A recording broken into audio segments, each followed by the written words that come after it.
അമൃത് Veni life quit presents daily news സായാഹ്ന വാർത്തകൾ powered by Pulimoottil silks KSFE in association with Joyalukkas. ഇത്തവണ first അടിക്കില്ലേ നമ്മള്?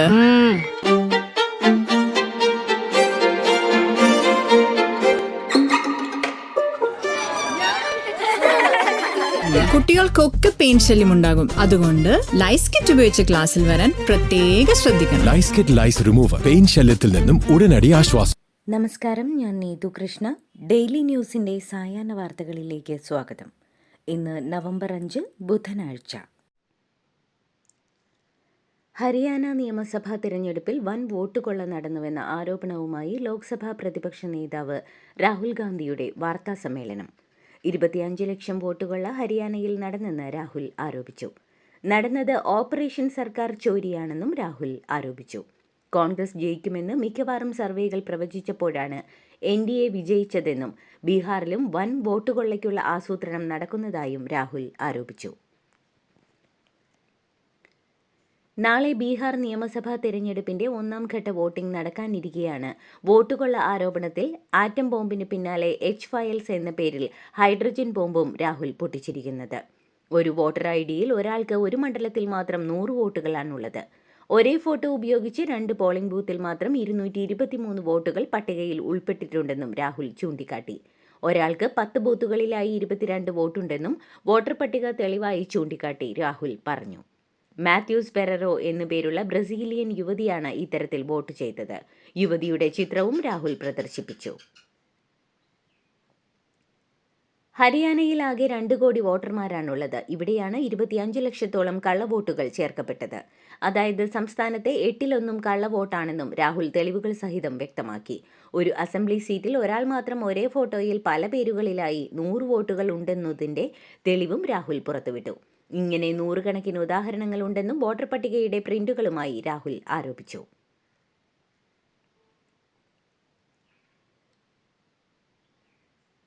$93,174 തെറ്റായ വിലാസങ്ങളിലും ഹരിയാനയിൽ വോട്ടുകൾ ഉണ്ടെന്നും 5,21,619 വ്യാജ വോട്ടുകളും 19,26,351 ബൾക്ക് വോട്ടുകളും ഉണ്ടെന്നും രാഹുൽ വ്യക്തമാക്കി. ഇവയടക്കമാണ് 25,41,144 കള്ളവോട്ടർമാരുണ്ടെന്ന് രാഹുൽ ആരോപിക്കുന്നത്. ഇങ്ങനെയെല്ലാം വോട്ട് ചോരി നടന്നിട്ടും കോൺഗ്രസ് വെറും 22,779 വോട്ടിനാണ് പരാജയപ്പെട്ടതെന്നും രാഹുൽ പറഞ്ഞു. ബീഹാറിൽ ആദ്യഘട്ട വോട്ടെടുപ്പ് നാളെ നടക്കാനിരിക്കെയാണ് ലോക്സഭാ പ്രതിപക്ഷ നേതാവ് രാഹുൽ ഗാന്ധി നിർണായക വാർത്താസമ്മേളനം വിളിച്ചത്. ഹരിയാനയിൽ കോൺഗ്രസിനെ തോൽപ്പിക്കാൻ ഗൂഢാലോചന നടന്നുവെന്നും അദ്ദേഹം വ്യക്തമാക്കി. ഇവിടെ പറയുന്നതെല്ലാം 100% സത്യമാണെന്നും ഒരു സംസ്ഥാനം തട്ടിയെടുത്ത കഥയാണെന്നും പറഞ്ഞുകൊണ്ടായിരുന്നു രാഹുലിന്റെ വാർത്താസമ്മേളനം തുടങ്ങിയത്. ഇക്കാര്യം യുവജനങ്ങളോടാണ് സംസാരിക്കുന്നതെന്നും നിങ്ങളുടെ ഭാവി കവരുന്നതാണ് ഇതെന്നും രാജ്യത്തെ ജെൻ-സി ഇത് തിരിച്ചറിയണമെന്നും രാഹുൽ ഗാന്ധി പറഞ്ഞു. ഹരിയാന വോട്ട് തട്ടിപ്പിൽ BJPയെ സഹായിക്കാൻ തെരഞ്ഞെടുപ്പ് കമ്മീഷൻ നടത്തിയത് വൻ തട്ടിപ്പാണെന്ന് രാഹുൽ ഗാന്ധി. ഇക്കാരണത്താലാണ് CCTV ദൃശ്യങ്ങൾ പുറത്തുവിടാത്തതെന്നും കോൺഗ്രസിനെ പരാജയപ്പെടുത്താൻ വൻ ഗൂഢാലോചനയാണ് നടന്നതെന്നും മുഖ്യ തെരഞ്ഞെടുപ്പ് കമ്മീഷണർ ജ്ഞാനേഷ് കുമാർ വോട്ട് മോഷ്ടാക്കളെ സംരക്ഷിക്കുകയാണെന്നും ജനാധിപത്യം തകർക്കാൻ ശ്രമിക്കുന്നവരെ അദ്ദേഹം സംരക്ഷിക്കുകയാണെന്നും രാഹുൽ ആരോപിച്ചു. ഹരിയാനയിൽ കോൺഗ്രസിനെ തോൽപ്പിക്കാൻ വോട്ടർ പട്ടിക ലിസ്റ്റിൽ ക്രമക്കേട് നടന്നുവെന്ന ആരോപണത്തിൽ കോൺഗ്രസ് നേതാവ് രാഹുൽ ഗാന്ധിക്ക് മറുപടിയുമായി തെരഞ്ഞെടുപ്പ് കമ്മീഷൻ. വോട്ടേഴ്സ് ലിസ്റ്റ് സംബന്ധിച്ച് ഒരു പരാതിയും വന്നില്ലെന്നും 90 മണ്ഡലങ്ങളിലായി തെരഞ്ഞെടുപ്പ് സംബന്ധിച്ച 22 പരാതികളാണ് നിലവിലുള്ളതെന്നും തെരഞ്ഞെടുപ്പ് കമ്മീഷൻ പറഞ്ഞു. പ്രതിപക്ഷ നേതാവ് രാഹുൽ ഗാന്ധിയുടെ ഓപ്പറേഷൻ സർക്കാർ ചോരി ആരോപണത്തിൽ മറുപടിയുമായി BJP. ഇതാണോ ആറ്റം ബോംബെന്ന് ചോദിച്ച കേന്ദ്രമന്ത്രി കിരൺ റിജിജു പരാജയങ്ങളിൽ നിന്ന് പാഠം പഠിക്കാതെ രാഹുൽ ഗാന്ധി തെരഞ്ഞെടുപ്പ് കമ്മീഷനെ ചീത്ത വിളിക്കുകയാണെന്ന് കുറ്റപ്പെടുത്തി. വോട്ടർ പട്ടികയുമായി ബന്ധപ്പെട്ട് പരാതി നൽകാതെ രാഹുൽ ഗാന്ധി കരയുകയാണെന്നും കിരൺ റിജിജു പരിഹസിച്ചു. SIR-നെതിരായ തുടർ നടപടികൾ തീരുമാനിക്കാൻ മുഖ്യമന്ത്രി വിളിച്ച സർവകക്ഷി യോഗം ഇന്ന് വൈകിട്ട് 4:30 ചേരുമെന്ന് മുഖ്യമന്ത്രിയുടെ ഓഫീസ് അറിയിച്ചു. പ്രതിപക്ഷ നേതാവ് VD സതീശനടക്കം യോഗത്തിൽ പങ്കെടുക്കും. SIR-നെതിരെ LDF-ഉം UDF-ഉം യോജിച്ചുള്ള നിയമരാഷ്ട്രീയ പോരിന് തീരുമാനമെടുത്തേക്കും. ഇക്കാര്യത്തിൽ മുഖ്യമന്ത്രിക്ക് പ്രതിപക്ഷത്തിന്റെ ബ്ലാങ്ക് ചെക്ക് നൽകിയെന്നാണ് VD സതീശൻ വ്യക്തമാക്കിയത്. PM ശ്രീ പദ്ധതിയിലെ തുടർ നടപടികൾ നിർത്തിവെക്കണമെന്നാവശ്യപ്പെട്ട് കത്ത് കേന്ദ്രത്തിന് അയക്കാത്തതിൽ CPIക്ക് അതൃപ്തിയെന്ന് റിപ്പോർട്ടുകൾ. രാഷ്ട്രീയ തീരുമാനമെടുത്തിട്ടും കത്തയക്കാൻ വൈകുന്നതിലാണ് അമർഷം. സാങ്കേതിക വാദങ്ങൾ നിരത്തിയാണ് വിദ്യാഭ്യാസ വകുപ്പ് കത്തയക്കാൻ വൈകുന്നതെന്നും വിഷയം മന്ത്രിസഭായോഗത്തിൽ CPI ഉന്നയിക്കാൻ സാധ്യതയുണ്ടെന്നും റിപ്പോർട്ടുകൾ. കേന്ദ്ര സർക്കാരിന്റെ SSK പണം കിട്ടിയെന്ന് സ്ഥിരീകരിച്ച് വിദ്യാഭ്യാസ മന്ത്രി V. ശിവൻകുട്ടി. കുഞ്ഞുങ്ങൾക്ക് അർഹതപ്പെട്ട ഫണ്ടാണിതെന്നും 17 കോടി കൂടി കിട്ടാനുണ്ടെന്നും അത് ഈ ആഴ്ച ലഭിച്ചേക്കുമെന്നും PM ശ്രീയിൽ ഒപ്പിട്ടതുകൊണ്ടുള്ള നേട്ടമാണോ കോട്ടമാണോ എന്ന് പറയുന്നില്ലെന്നും നമുക്ക് കാര്യം നടന്നാൽ മതിയെന്നും മന്ത്രി പറഞ്ഞു. അതേസമയം PM ശ്രീയുമായി ബന്ധപ്പെട്ട് കേന്ദ്രത്തിന് കത്തയക്കുന്നതിൽ കാലതാമസമില്ലെന്നും സ്വാഭാവിക നടപടിക്രമം മാത്രമാണിതെന്നും നിയമോപദേശം കിട്ടിയാൽ ഉടൻ അയക്കുമെന്നും മന്ത്രി പറഞ്ഞു. കത്ത് വൈകുന്നു എന്ന വിഷമം CPIക്കില്ലെന്നും ചില പത്രങ്ങൾക്ക് വലിയ വിഷമമാണെന്നും പ്രശ്നം തീർന്നല്ലോ എന്ന് കരുതി ചിലർ ഏങ്ങി കരയുകയാണെന്നും മന്ത്രി പറഞ്ഞു. മന്ത്രിമാർക്കെതിരെയുള്ള കൈക്കൂലി ആരോപണം വസ്തുതകളിൽ സമഗ്ര പരിശോധനയാണ് ആദ്യം നടത്തേണ്ടതെന്ന് ഹൈക്കോടതി.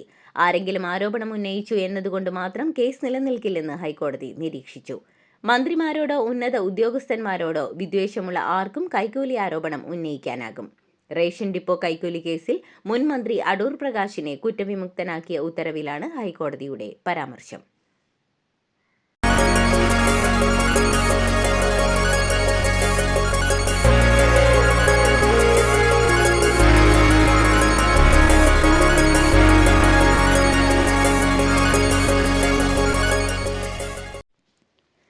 ശബരിമല സ്വർണ്ണപ്പാളി കേസിൽ ശാസ്ത്രീയ അന്വേഷണത്തിന് SITക്ക് ഹൈക്കോടതി അനുമതി നൽകി. ഇതിനായി വിവിധയിടങ്ങളിൽ നിന്ന് സ്വർണ്ണ സാമ്പിൾ ശേഖരിക്കാം. എന്തുമാത്രം സ്വർണം നഷ്ടപ്പെട്ടു എന്ന് കൃത്യമായി കണ്ടെത്തേണ്ടതുണ്ടെന്നും ശ്രീകോവിലിൽ പുതിയ വാതിൽ വച്ചതിലും അന്വേഷണം നടത്താമെന്നും SITക്ക് കോടതി നിർദ്ദേശം നൽകി. ആരെല്ലാം സ്വർണ്ണക്കൊള്ളയുടെ ഭാഗമായോ അവരിലേക്കെല്ലാം അന്വേഷണം എത്തണമെന്നും ദേവന്റെ സ്വത്ത് സംരക്ഷിക്കുകയാണ് ദേവസ്വം ബോർഡിന്റെ ലക്ഷ്യമെന്നും കോടതി വ്യക്തമാക്കി. വാജിവാഹനവുമായി ബന്ധപ്പെട്ട് തന്ത്രി കണ്ഠരര് രാജീവരുടെ വീട്ടിലേക്ക് നിശ്ചയിച്ചിരുന്ന സമരം ഉപേക്ഷിച്ച അയ്യപ്പ ധർമ്മ പ്രചാര സഭ. വാജിവാഹനം മടക്കി കൊടുക്കാൻ തന്ത്രി സന്നദ്ധത അറിയിച്ചതിനെ തുടർന്നാണ് പിന്മാറ്റം. നവംബർ 15 തന്ത്രിയുടെ വീട്ടിലേക്ക് സമരം ചെയ്യുമെന്നായിരുന്നു പ്രഖ്യാപനം. വാജിവാഹനം തിരിച്ചെടുക്കണമെന്ന തന്ത്രിയുടെ അപേക്ഷ ബോർഡിന്റെ പരിഗണനയിലാണ്. അതിദാരിദ്ര്യം മാറ്റേണ്ടത് ജനങ്ങളുടെ അവകാശമാണെന്നും ഔദാര്യമല്ലെന്നും കേന്ദ്രമന്ത്രി സുരേഷ് ഗോപി. അതിദാരിദ്ര്യം മാറിയതിന്റെ കണക്ക് പെരുപ്പിച്ചു കാട്ടരുതെന്നും 5 വർഷം കൂടി ഭരണം തട്ടാനാണിതെന്നും ഞങ്ങളെ ഭരണം ഏൽപ്പിക്കൂ, വീട് പണിതു തരാമെന്നും സുരേഷ് ഗോപി പറഞ്ഞു. അതേസമയം MPക്ക് പദ്ധതികൾ നേരിട്ട് നടത്താൻ നിയമം വേണമെന്നും ചാവക്കാട് ഹൈമാസ്റ്റ് ലൈറ്റ് സ്ഥാപിക്കാൻ അനുമതി തരുന്നില്ലെന്നും ജനങ്ങൾക്കാണ് നഷ്ടമെന്നും നിസ്സഹകരണമാണ് എല്ലായിടത്തുമെന്നും സുരേഷ് ഗോപി പറഞ്ഞു. ഇരിട്ടി പഴശ്ശി പടിയൂർ ഇക്കോ പ്ലാനറ്റിലെ 2ാം ഘട്ട വികസന പ്രവർത്തനങ്ങൾക്കായി 2,38,69,335 രൂപയുടെ ഭരണാനുമതി നൽകി സംസ്ഥാന സർക്കാർ. കുട്ടികൾക്കും കുടുംബങ്ങൾക്കും ഉല്ലാസവേളകൾ ചെലവഴിക്കുന്നതിന് വേണ്ടിയുള്ള ആധുനിക സൗകര്യങ്ങളാണ് ഇവിടെ ഉണ്ടാകാൻ പോകുന്നതെന്ന് ടൂറിസം പൊതുമരാമത്ത് മന്ത്രി PA മുഹമ്മദ് റിയാസ് പറഞ്ഞു. സംസ്ഥാനത്തെ മെഡിക്കൽ കോളേജുകളിൽ ഇന്നും ഗവൺമെന്റ് ഡോക്ടർമാരുടെ സമരം. OP ബഹിഷ്കരിച്ചാണ് KGMCTAയുടെ സമരം. PG വിദ്യാർത്ഥികളും ഹൗസ് സർജന്മാരും മാത്രമേ ഇന്ന് OPയിൽ ഉണ്ടാവൂ. 4 വർഷം വൈകി നടപ്പിലാക്കിയ 10 വർഷത്തിൽ ഒരിക്കൽ മാത്രം നടക്കുന്ന ശമ്പള പരിഷ്കരണം മൂലം നഷ്ടപ്പെട്ട ശമ്പള ക്ഷാമബത്ത കുടിശ്ശിക നൽകുക, പ്രവേശന തസ്തികയായ അസിസ്റ്റന്റ് പ്രൊഫസർ തസ്തികയിലെ ശമ്പള നിർണയ അപാകത പരിഹരിക്കുക, രോഗികളുടെ എണ്ണത്തിന് ആനുപാതികമായി ഡോക്ടർമാരെ നിയമിക്കുക എന്നീ ആവശ്യങ്ങളാണ് പ്രധാനമായും മുന്നോട്ട് വയ്ക്കുന്നത്. മികച്ച ഗാനരചയിതാവിനുള്ള സംസ്ഥാന ചലച്ചിത്ര പുരസ്കാരം റാപ്പർ വേടൻ എന്നറിയപ്പെടുന്ന ഹിരൺദാസ് മുരളിക്ക് നൽകിയതിൽ അതൃപ്തി അറിയിച്ച് തിരക്കഥാകൃത്തും എഴുത്തുകാരിയുമായ ദീദി ദാമോദരൻ. വേടന് നൽകിയ പുരസ്കാരം അന്യായമാണെന്നും സ്ത്രീ പീഡകരെ സംരക്ഷിക്കില്ലെന്ന് സർക്കാർ പ്രഖ്യാപനത്തിന്റെ വഞ്ചനയാണെന്നും ദീദി പറയുന്നു. കോടതി കയറിയാൽ പോലും റദ്ദാക്കാനാവാത്ത തീരുമാനം ചലച്ചിത്ര ചരിത്രത്തിൽ എഴുതി ചേർത്തതിന് ഫിലിം ജൂറി പെൺകേരളത്തോട് മാപ്പ് പറയണമെന്നും ദീദി അവർ ആവശ്യപ്പെട്ടു.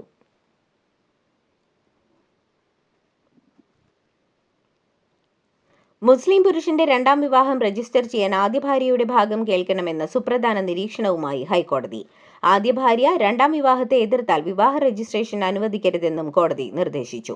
2ാം വിവാഹ രജിസ്ട്രേഷൻ നിഷേധിച്ച പഞ്ചായത്തിന്റെ നടപടിക്കെതിരെ കണ്ണൂർ സ്വദേശികൾ നൽകിയ ഹർജി തള്ളിക്കൊണ്ടാണ് ഹൈക്കോടതിയുടെ നിരീക്ഷണം. മൂന്നാറിൽ മുംബൈ സ്വദേശിയായ യുവതിയെ ടാക്സി ഡ്രൈവർമാർ തടഞ്ഞുവെച്ച് ഭീഷണിപ്പെടുത്തിയ സംഭവത്തിൽ അറസ്റ്റിലായ ഡ്രൈവർമാരുടെ ലൈസൻസ് സസ്പെൻഡ് ചെയ്യാനുള്ള ശുപാർശ മൂന്നാർ ഡിവൈഎസ്പി മോട്ടോർ വാഹന വകുപ്പിന് കൈമാറി. ഇവരുടെ വാഹനങ്ങളുടെ പെർമിറ്റും റദ്ദാക്കും. സംഭവത്തിൽ അറസ്റ്റിലായ 3 ഡ്രൈവർമാരെയും സ്റ്റേഷൻ ജാമ്യത്തിൽ വിട്ടയച്ചിരുന്നു. കൊടും കുറ്റവാളി ബാലമുരുകൻ തമിഴ്നാട് പോലീസിന്റെ കയ്യിൽ നിന്ന് രക്ഷപ്പെട്ടത് സ്കൂട്ടറിലാണെന്ന് സൂചന. പ്രതി രക്ഷപ്പെട്ട വിയ്യൂർ മണലാർകാവിൽ നിന്ന് കടും നീല നിറത്തിലുള്ള ആക്ടീവ സ്കൂട്ടർ മോഷണം പോയതായി പരാതി ലഭിച്ചു. ഈ സ്കൂട്ടറിലാണോ ബാലമുരുകൻ രക്ഷപ്പെട്ടതെന്നാണ് പോലീസ് സംശയിക്കുന്നത്. മോഷണ പരാതി ലഭിച്ചതിനെ തുടർന്ന് പോലീസ് അന്വേഷണം തുടങ്ങി. അമീബിക് മസ്തിഷ്ക ജ്വരം ബാധിച്ച് വീണ്ടും മരണം. തിരുവനന്തപുരത്തെ ആറ്റിങ്ങലിൽ കെട്ടിട നിർമ്മാണ തൊഴിലാളിയായിരുന്ന കൊടുമൺ സ്വദേശിയായ 57-കാരനാണ് മരിച്ചത്. അതേസമയം രോഗപകർച്ചയുടെ ഉറവിടം വ്യക്തമല്ല.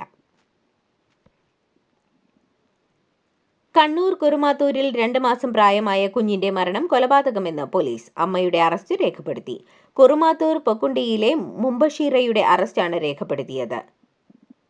തിങ്കളാഴ്ച രാവിലെയാണ് 2 മാസം പ്രായമായ ആമിഷ് അലനെ വീട്ടിലെ കിണറ്റിൽ മരിച്ച നിലയിൽ കണ്ടെത്തിയത്. കുളിപ്പിക്കുന്നതിനിടെ കുഞ്ഞ് അബദ്ധത്തിൽ കിണറ്റിൽ വീണെന്നായിരുന്നു അമ്മ പോലീസിന് മൊഴി നൽകിയത്. കൺഗ്രാചുലേഷൻസ് മിടുക്കിയാട്ടോ. പൈലറ്റ് ആവണമെന്ന് പറയണേ. അവളുടെ ആഗ്രഹമല്ലേ, അവള് പറക്കട്ടെ. ചെലവ് എത്രയാന്ന്? KSFയുടെ പുതിയ ഹാർമണി ചുറ്റി ചേരണം. കണ്ണടച്ചു തുറക്കും മുമ്പ് അവളുടെ +2 കഴിയില്ലേ. കടം വാങ്ങാതെയും സ്ഥലം വിൽക്കാതെയും കുട്ടികളെ പഠിപ്പിക്കാം. KSFE ഹാർമണി ചിട്ടികൾ. KSFE ഹാർമണി ചുറ്റിയിൽ ചേരുന്ന 100 ഭാഗ്യശാലികൾക്ക് സിംഗപ്പൂർ യാത്ര സൗജന്യം. ന്യൂയോർക്ക് സിറ്റി മേയറായി സഹ്റാൻ മംദാനി തിരഞ്ഞെടുക്കപ്പെട്ടു. ന്യൂയോർക്കിന്റെ ചരിത്രത്തിൽ മേയറാകുന്ന ആദ്യ ഇന്ത്യൻ അമേരിക്കൻ മുസ്ലിമാണ് 34-കാരനായ സഹ്റാൻ മംദാനി. മുൻ ഗവർണർ ആൻഡ്രൂ ക്യൂമോ, റിപ്പബ്ലിക്കൻ സ്ഥാനാർത്ഥി കർട്ടിസ് ലീവ എന്നിവരെ പരാജയപ്പെടുത്തിയാണ് സഹ്റാൻ മംദാനിയുടെ നേട്ടം. പ്രശസ്ത ഇന്ത്യൻ ചലച്ചിത്ര സംവിധായിക മീര നായരുടെയും ഉഗാണ്ടൻ അക്കാദമീഷ്യൻ മഹ്മൂദ് മംദാനിയുടെയും മകനാണ് സഹ്റാൻ.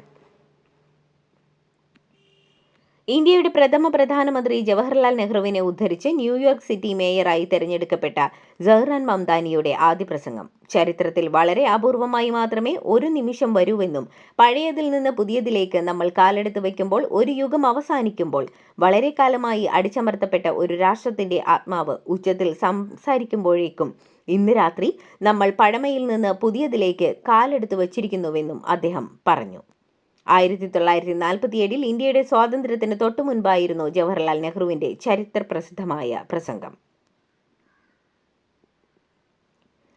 മേയർ തിരഞ്ഞെടുപ്പിൽ ചരിത്ര വിജയം നേടിയ സഹ്റാൻ മംദാനിയെ അഭിനന്ദിച്ച് തിരുവനന്തപുരം മേയർ ആര്യ രാജേന്ദ്രൻ. ഞങ്ങളുടെ തിരുവനന്തപുരം സന്ദർശിക്കാനും കേരളത്തിന്റെ സ്വന്തം ജനകീയാസൂത്രണ മാതൃക നേരിട്ട് കാണാനും ഞങ്ങൾ താങ്കളെ ഹൃദയപൂർവ്വം ക്ഷണിക്കുന്നുവെന്നും ആര്യ ഫേസ്ബുക്കിൽ കുറിച്ചു. മേയറായി CPMന്റെ ആര്യ രാജേന്ദ്രൻ ചുമതലയേറ്റപ്പോൾ സഹ്റാൻ മംദാനി അഭിനന്ദിച്ച് പോസ്റ്റിട്ടിരുന്നു. റിപ്പബ്ലിക്കൻ സ്ഥാനാർത്ഥി ജോൺ റീഡിനെ പരാജയപ്പെടുത്തി ഇന്ത്യൻ വംശജയും ഡെമോക്രാറ്റുമായ Ghazala Hashmi Virginia lieutenant governor തെരഞ്ഞെടുപ്പിൽ വിജയിച്ചു. 15ാമത്തെ സെനറ്റോറിയൽ ഡിസ്ട്രിക്റ്റിനെ പ്രതിനിധീകരിക്കുന്ന വെർജീനിയ സെനറ്റിൽ സേവനമനുഷ്ഠിക്കുന്ന ആദ്യത്തെ മുസ്ലിമും ആദ്യത്തെ ദക്ഷിണേന്ത്യൻ അമേരിക്കക്കാരിയുമാണ് ഹാഷ്മി. ദാദ്ര നഗർ ഹവേലിയും ദാമൻ ദിയുവിലും തദ്ദേശ തെരഞ്ഞെടുപ്പിൽ BJP നേടിയ വൻ വിജയത്തിന് പിന്നാലെ ഗുരുതര ക്രമക്കേട് നടന്നെന്ന് ആരോപിച്ച് കോൺഗ്രസ് ഹൈക്കോടതിയെ സമീപിച്ചു. തെരഞ്ഞെടുപ്പ് കമ്മീഷന്റെ സഹായത്തോടെ BJP തെരഞ്ഞെടുപ്പ് അട്ടിമറിച്ചെന്ന് ആരോപിച്ച് കോടതിയെ സമീപിച്ചത്. ആകെയുള്ള 122 സീറ്റിൽ 91ലും BJP എതിരില്ലാതെ തെരഞ്ഞെടുക്കപ്പെട്ടതിലാണ് വിവാദം. കോൺഗ്രസിന്റെ സ്ഥാനാർത്ഥികളിൽ 80% പേരുടെയും പത്രികകൾ തെരഞ്ഞെടുപ്പ് കമ്മീഷൻ തള്ളിയെന്നാണ് ആരോപണം. മുഴുവൻ ഗൾഫ് രാജ്യങ്ങളിലേക്കും ഒരൊറ്റ വിസ എന്ന ഏകീകൃത ഗൾഫ് വിസ അടുത്ത വർഷം മുതൽ നൽകാനാകുമെന്ന് പ്രതീക്ഷിക്കുന്നതായി സൗദി ടൂറിസം മന്ത്രി അഹമ്മദ് അൽ ഖത്തീബ് പറഞ്ഞു. യൂറോപ്യൻ ഷെങ്കൻ വിസ പരീക്ഷണത്തിന് 10 വർഷത്തിലധികം സമയമെടുത്ത സ്ഥാനത്ത് ഗൾഫ് രാജ്യങ്ങൾ തമ്മിലുള്ള സംയുക്ത വിസ പ്രവർത്തനത്തിന് തുടക്കം കുറിച്ച് വെറും 4 വർഷത്തിന് ശേഷമാണ് ഈ പുരോഗതി ഉണ്ടായതെന്നും മന്ത്രി ചൂണ്ടിക്കാട്ടി. തൃശൂലിന് പിന്നാലെ ചൈനീസ് അതിർത്തിയിൽ ഇന്ത്യയുടെ സൈനികാഭ്യാസം. ഈ മാസം 11 മുതൽ 15 വരെ അരുണാചലിലാണ് പരിപാടി. പുതിയതായി രൂപീകരിച്ച ഭൈരവ് ബറ്റാലിയനും ഇതിന്റെ ഭാഗമാകും. പാക് അതിർത്തി മേഖലയിലാണ് ഇന്ത്യയുടെ തൃശൂൽ സൈനികാഭ്യാസം. സർ ക്രീക്ക് മുതൽ ധാർ മരുഭൂമി വരെയുള്ള മേഖലയിലാണ് സൈനികാഭ്യാസം നടക്കുന്നത്. 3 സേനകളും പങ്കെടുക്കുന്ന സൈനികാഭ്യാസം 10 ദിവസം നീണ്ടു നിൽക്കും. വ്യോമപാത ഒഴിവാക്കാൻ വൈമാനികർക്ക് നിർദ്ദേശം നൽകിക്കഴിഞ്ഞു. ആഡംബര കാർ കള്ളക്കടത്ത് കേസിൽ അന്വേഷണം ഏറ്റെടുത്ത് ഭൂട്ടാൻ സർക്കാർ. ഇന്ത്യയുടെയും ഭൂട്ടാന്റെയും ആഭ്യന്തര സെക്രട്ടറിമാർ കേസ് ചർച്ച ചെയ്തു. അതിർത്തി വഴിയുള്ള കള്ളക്കടത്തിന്റെ ഉറവിടം കണ്ടെത്താൻ അന്വേഷണം ശക്തമാക്കുമെന്ന് ഇരു രാജ്യങ്ങളും ചേർന്ന് തീരുമാനിച്ചു. അതിർത്തിയിലെ പഴുതുകൾ അടച്ച് പരിശോധനാ സംവിധാനം ശക്തിപ്പെടുത്തും. ഭൂട്ടാൻ റോയൽ കസ്റ്റംസുമായി അന്വേഷണ വിവരങ്ങൾ പങ്കുവയ്ക്കാനും ഇരു രാജ്യങ്ങളും തമ്മിൽ ധാരണയായിട്ടുണ്ട്. അമേരിക്കയിലെ കെൻഡക്കിയിൽ കാർഗോ വിമാനം തകർന്നു വീണ സംഭവത്തിൽ മരണം 4 കെൻഡക്കിയിലെ ലൂയിവിൽ വിമാനത്താവളത്തിൽ നിന്ന് ടേക്ക് ഓഫ് ചെയ്ത ഉടനെയാണ് യുണൈറ്റഡ് പാർസൽ സർവീസ് കമ്പനിയുടെ ചരക്ക് വിമാനം തകർന്നത്.